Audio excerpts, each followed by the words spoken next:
shumë herë më mirë nëpërmjet këngës dhe të shoqëruar me veprime, sepse mbani mend sa më shumë shqisa të fusim në një ndërveprim, aq më shumë e përthithin ata informacionin. Po ju tregoj sot një këngë që unë e përdor me të dy fëmijët e mi, e kam përdorur shumë te Qendra dhe Mom Corner, ndoshta e keni hasur në anglisht, por ky është versioni që unë adaptova në shqip.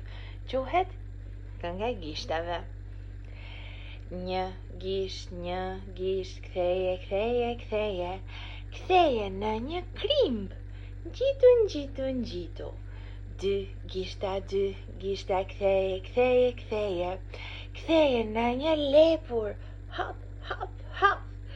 Tre gishta, kthej, kthej, kthej, kthej në një mace, mau, mau, mau.